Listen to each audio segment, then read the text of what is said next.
नमस्कार, मैं सिरांधा आप सभी दर्शकों का अन्नदाता कार्यक्रम में स्वागत करती हूं। किसान हमारे देश के अन्नदाता हैं और वे ही हमारे देश के भाग्य विधाता हैं।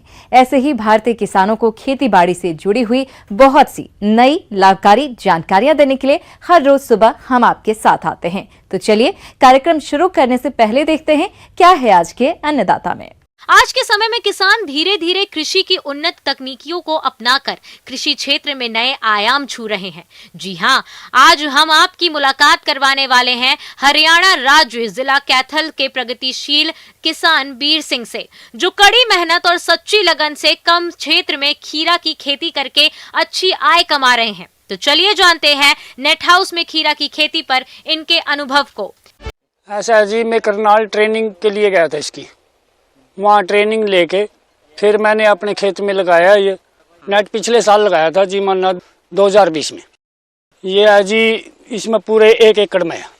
मैंने ये खेत खाद तैयार करके और इसके अंदर 25-30 टन ये डाला था गोबर की खाद। गोबर की खाद डालने के बाद फिर ये तैयार कर दिया हमने। इसमें जी 39 बेड निकलते हैं। KDR जो है ना, ये बहुत बढ़िया बीज है जी, एवरेज भी अच्छी है जी इसकी। इसमें जी 8.5-9 हज़ार के आसपास लगते हैं। बीज लगाने के बाद फिर उसी हिसाब से जी, जिस तरह पौधा बड़ा होता गया, छोटा बीज इस तरह 1 फुट को या 1.5 फुट को या, तो उसके हिसाब से ये खाद देते रहे हम इसको। 0050 है, 19 है, 045, 1345 मैग्नीज सल्फर, ये सब समय समय पे देते रहे इसको। फिर ट्रिप से देते हैं। ड्रिप का ही फायदा है जी, इसमें 15-20 मिनट से ज़्यादा चलना नहीं पड़ती, खाद देना पड़ता है, वही उसमें पेडे में पानी जाता है बस। खीरा फसल की बढ़वार अच्छी हो, इसके लिए समय समय पर सिंचाई करनी पड़ती है। ये किसान सिंचाई ड्रिप के माध्यम से करते हैं और इसी के माध्यम से घुलनशील उर्वरकों का व्यवहार करते हैं। इन्होंने बताया, फसल की अलग अलग अवस्थाओं पर अलग अलग उर्वरकों का व्यवहार करना पड़ता है। साथ ही उर्वरकों की मात्रा को घटाया या बढ़ाया जाता है। इसके अलावा इन्होंने नमी संचित रखने और खरपतवारों के प्रकोप से बचने के लिए फसल में मल्च का प्रयोग किया है। और ये किसान फसल को कीट रोगों से बचाने के लिए प्रक्षेत्र की साफ सफाई रखते हैं तथा फसल में पीले चिपचिपे प्रपंच लगाते हैं, जिससे कि फसल कीट व्याधियों से बची रहे। लेकिन यदि फिर भी फसल पर कीट रोगों का प्रकोप देखने में आता है तो ये रासायनिक दवाओं का छिड़काव करते हैं, जिससे इनसे होने वाले नुकसान से बचा जा सके और फसल से भरपूर उत्पादन लिया जा सके। तुड़ाई का चल रहा जी काम है अब। हाँ जी, ये तीसरे दिन चौथे दिन जी 20 और 25, 26, 27 भी पहुंच जाए जी क्विंटल एक बार की तुड़ाई। एक पौधा दे देता है जी, जैसे ही चल रहा जी, एक तुड़ाई में किलो, 1.5 किलो, 2 किलो तक भी पहुंच जा। हमारी 12-13 तुड़ाई के आसपास हो गया जी, 300 क्विंटल के आसपास हो गया। शुरुआत में गया जी 15 के, फिर बढ़ता चले गया, थोड़ा थोड़ा बढ़ता है 22-23 के चल रहा जी। करनाल इसको घेर के हम इसमें जी 2.25 और 2.5 लाख के बीच में खर्चा आया था। किसान भाइयों, यदि आय व्यय की बात करें तो ये किसान भाई औसतन 16 रुपए प्रति किलो के हिसाब से खीरा बेचते हैं। इस तरह इन्हें अभी तक 300 क्विंटल खीरे से 4,80,000 रुपए की कुल आमदनी हो चुकी है और इन्हें आगे चलकर इस फसल से 80 से 100 क्विंटल और उत्पादन मिलने की संभावना है। इस तरह इनकी कुल आमदनी औसतन 6,40,000 रुपए होती है। और जहां तक कुल खर्च की बात है तो खेत की तैयारी, बीज, खाद, उर्वरक, पौध सुरक्षा, ट्रांसपोर्ट और अन्य खर्च के रूप में लगभग 2.25 लाख रुपए कुल लागत आई। इस तरह इन्हें 1 एकड़ एरिया से लगभग 4,15,000 रुपए शुद्ध लाभ के रूप में मिलने की संभावना है। किसान भाइयों, ये लागत खर्च और लाभ केवल फसल का है, इसमें नेट हाउस और ड्रिप मल्च की लागत शामिल नहीं है। किसान भाइयों को जी हम कह रहे हैं, अभी इसमें सबसे बढ़िया जी, सब्जी के लिए सबसे टॉप चीज है। किसान भाइयों, अभी तक आपने खेती से जुड़ी हुई कुछ उपयोगी जानकारियां देखी। अब लेते हैं एक छोटा सा ब्रेक, जल्द ही लौटेंगे और कार्यक्रम में आगे भी है खेतीबाड़ी से जुड़ी हुई महत्वपूर्ण जानकारियां। आप बने रहिए हमारे साथ। ब्रेक के बाद आप सभी दर्शकों का अन्नदाता कार्यक्रम में एक बार फिर से स्वागत है। चलिए अब रुक करते हैं अगली कड़ी की ओर। फूलों की बढ़ती बाजार मांग को देखते हुए प्रदेश में बहुत से किसान फूलों की खेती करने लगे हैं और इसी के अंतर्गत यदि आपने गुलाब की फसल लगाई है तो इससे फूलों की अधिक पैदावार तभी प्राप्ति होगी जब आप गुलाब की फसल में किए जाने वाले कार्यों को सही समय पर करेंगे।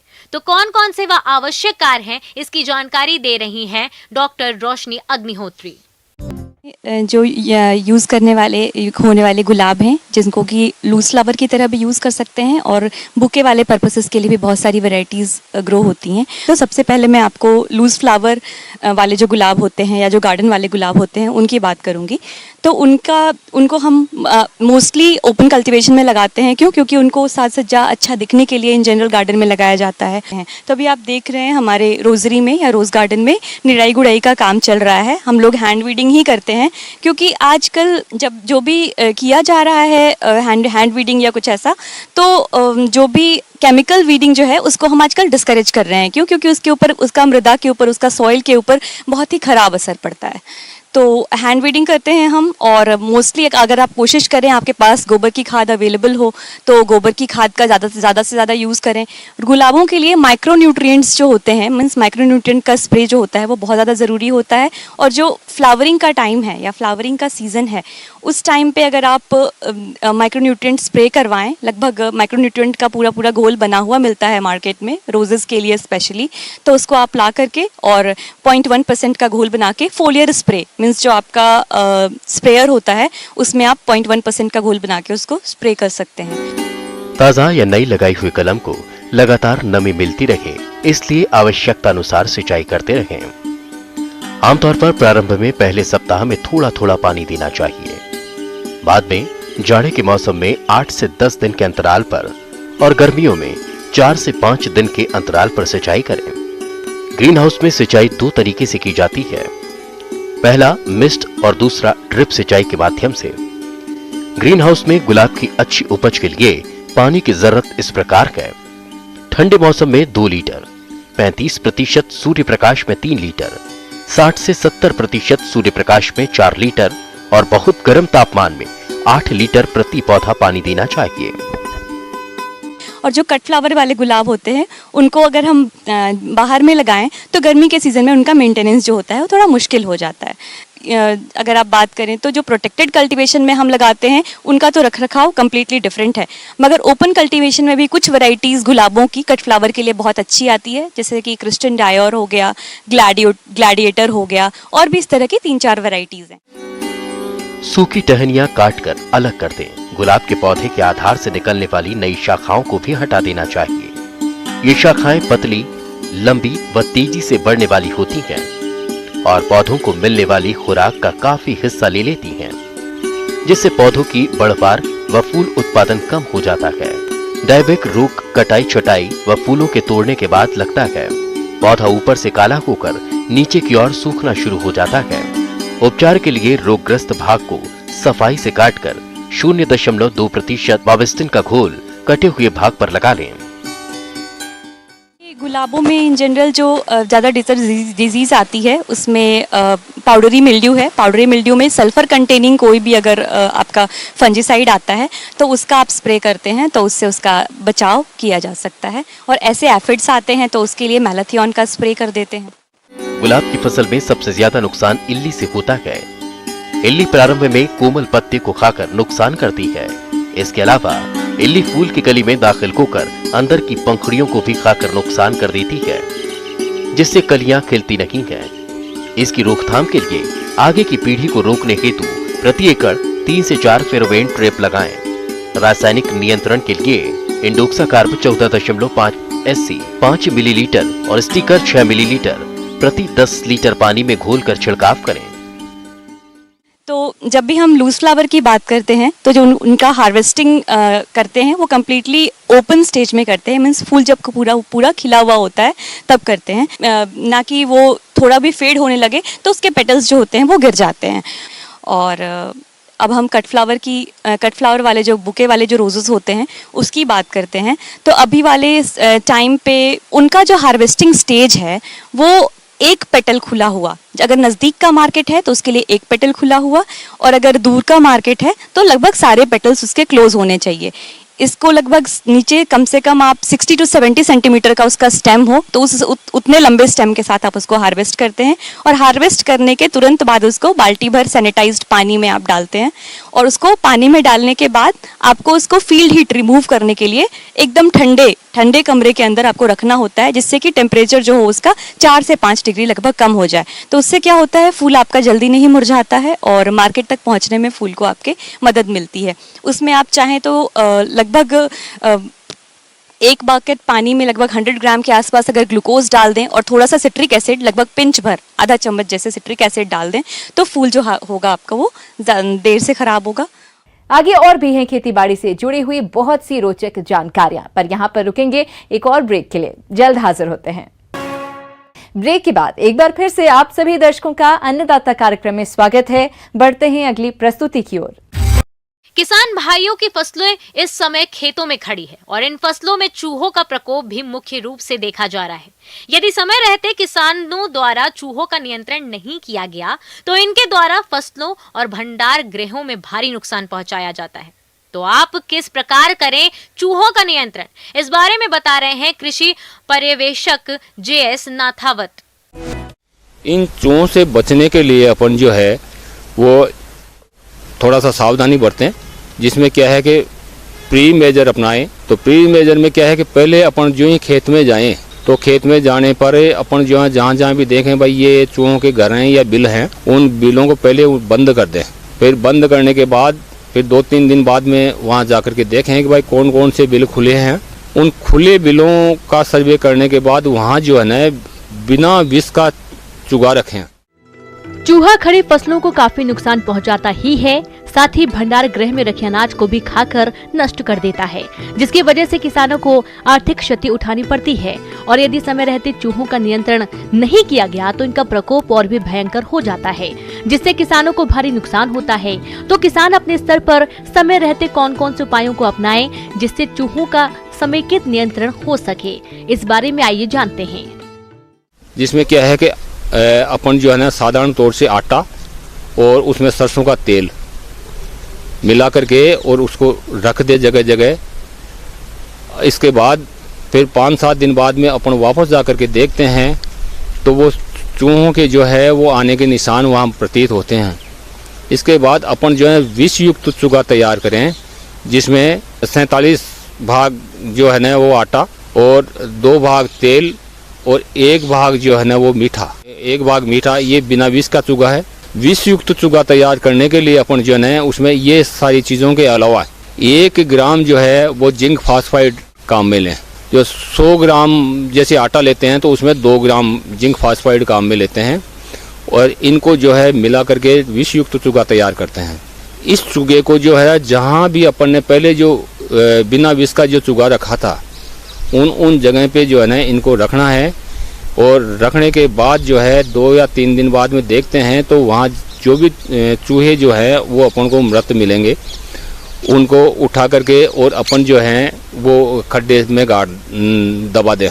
ये मात्र खेत में है। अगर जो गोदाम में अगर जो चूहे लगते हैं अपने, तो गोदाम में भी प्रक्रिया तो वो की वही है, लेकिन क्या है कि वो चूहे इधर उधर छुप जाते हैं। किसान भाइयों, चूहों का प्रकोप हो रहा है तो आपको सामूहिक रूप से चूहा नियंत्रण अभियान चलाकर नियंत्रण करना होगा, तभी आपको चूहा नियंत्रण में सफलता मिलेगी। तो कैसे करें सामूहिक रूप से चूहा नियंत्रण, वो इस प्रकार से है। चूहे वैसे घर में भी काफी नुकसान करते हैं। इन चूहों का आतंक इतना हो जाता है कि घर में रखी हुई जैसे कपड़े हैं या अपने जो फर्नीचर हैं उनको, या घर के पर्दे वगैरह जो है इनको भी काफ़ी नुकसान करते हैं। तो इन चूहों से बचने के लिए अपन को प्री मेजर ही काम में लेना है। सबसे पहले जो है अपन बिना विष का ही चूगा रखें और बिना विष का चूगा रखने के बाद वो 2-3 दिन तक वहाँ रखा रहे। इसके बाद अपन जो है वो इसमें विष युक्त चूगा रखें, जिसमें क्या है कि आटा और उसमें 100 ग्राम आटा, 2 ग्राम अपन जो है ना सरसों का तेल और 2 ग्राम मीठा जो है ना उसमें डाल करके और उसको रखें। इसके बाद घर में जो है ना पानी को और खाने पीने की सब चीज़ों को अपन ढक दें और ढकने के बाद एक गीला कपड़ा या गीला बोरी का टाट वो वहाँ रख दें। तो वो चूहे जो है ना इधर उधर अलमारी के पीछे या कहीं भी जो है ना छुपेंगे नहीं, जिससे क्या है कि उनके मरने की दुर्गंध नहीं होगी। वो चूहे वहीं आकर के और अपन को जो है ना मृत चूहे मिलेंगे।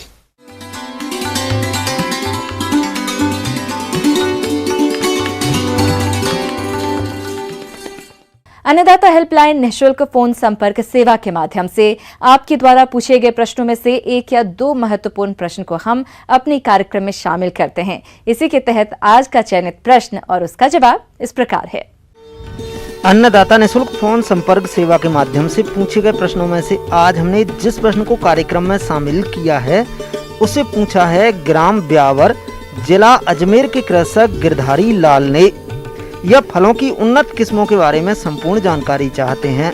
तो गिरधारी लाल जी, आपकी जानकारी के लिए प्रस्तुत है कार्यक्रम का ये अंश।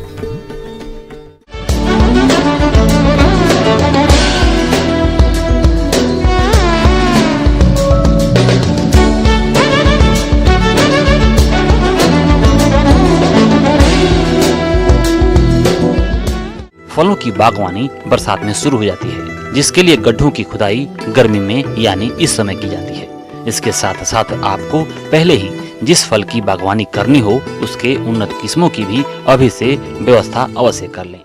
तो इसके लिए आप जो सामान्य भूमि है उसमें तो आप आम, आंवला, नींबू, कटहल, जामुन ये सब कुछ भी लगा सकते हैं। लेकिन अगर आपकी ज़मीन अगर ऊसर भूमि है तो उसके लिए आप ये आम नहीं लगाएं, वहाँ पर नींबू नहीं लगाएं।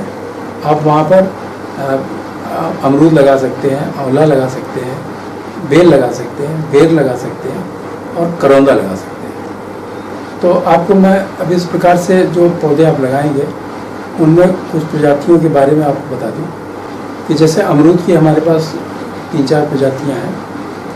उसमें जो सबसे अच्छी प्रजाति है, खाने में स्वादिष्ट है, वो इलाहाबाद सफ़ेदा प्रजाति है, इसको लगाएं। और उसके बाद अमरूद की एक और प्रजाति है लखनऊ 49, सरदार अमरूद के नाम से भी उसको जानते हैं, ये प्रजाति है। इलाहाबाद सफ़ेदा प्रजाति में विल्ट की बीमारी बहुत लगती है, इसलिए बेहतर हो कि आप लखनऊ 49 लगाएं, उसमें बीमारी बहुत कम आती है। आम के बाग लगाने में आपकी कुछ प्रजातियां हैं, जैसे आप पहले से जानते होंगे, दशहरी है, लंगड़ा है और बॉम्बे ग्रीन है और गौरजीत है। गौरजीत हमारी अगैती प्रजातियां हैं, गौरजीत और बॉम्बे ग्रीन। उसके बाद जो मध्यम समय की प्रजातियां हैं उसमें लंगड़ा और दशहरी है। और उसके बाद में जो लेट वैरायटीज़ हैं, देर से पकने वाली प्रजातियां हैं, उसमें लखनऊ सफ़ेदा और चौसा है।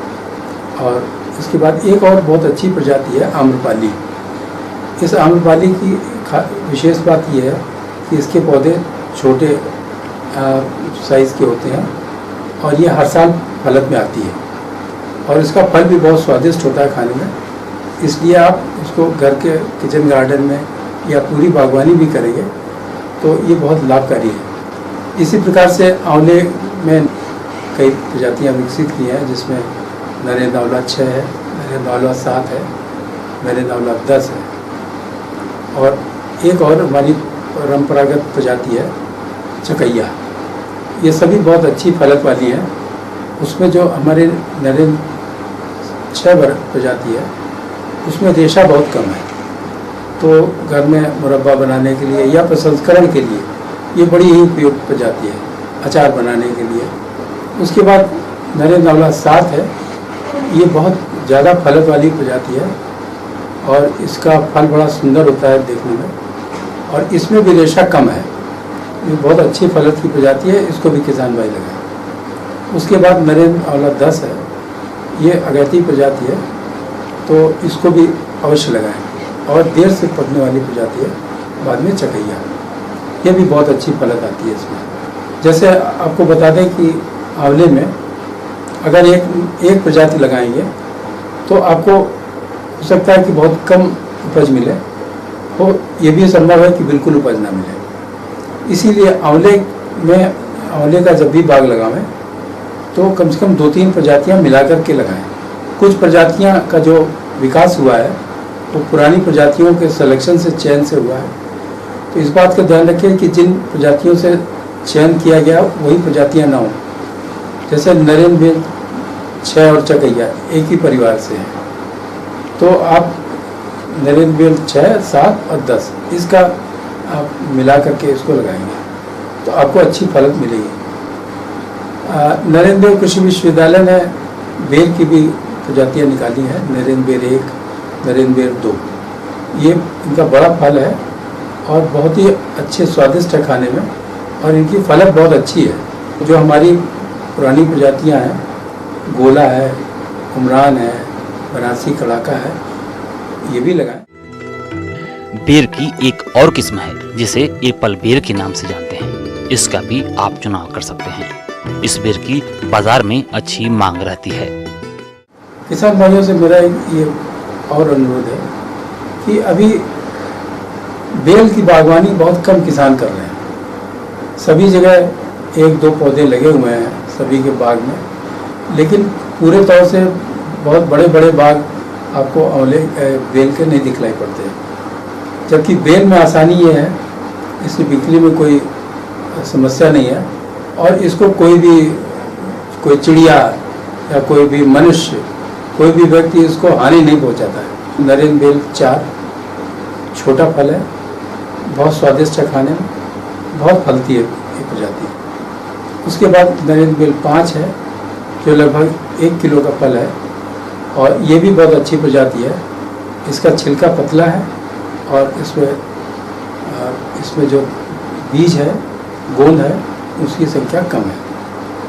इसी प्रकार से बेल की प्रजाति नरेंद्र बेल 9 है, वो भी बहुत अच्छी प्रजाति है। इसका थोड़ा फल बड़ा होता है और करीब 1 किलो से लेकर 1.25 किलो तक इसका फल होता है। एक प्रजाति बेल की और भी है, नरेंद्र बेल 7। ये बहुत बड़ा बेल होता है, 4 किलो 5 किलो तक का बेल इसमें हो सकता है। इसकी उतनी फलत नहीं है, लेकिन प्रसंस्करण के दृष्टिकोण से ये बहुत उपयुक्त प्रजाति है, तो किसान भाई इसको भी लगाएं। किसान भाई कई प्रजातियां मिला करके बागवानी किया करें, तो उससे आपको लंबे समय तक फल उपलब्ध रहते हैं, तो आपको बिक्री करने में आसानी रहती है।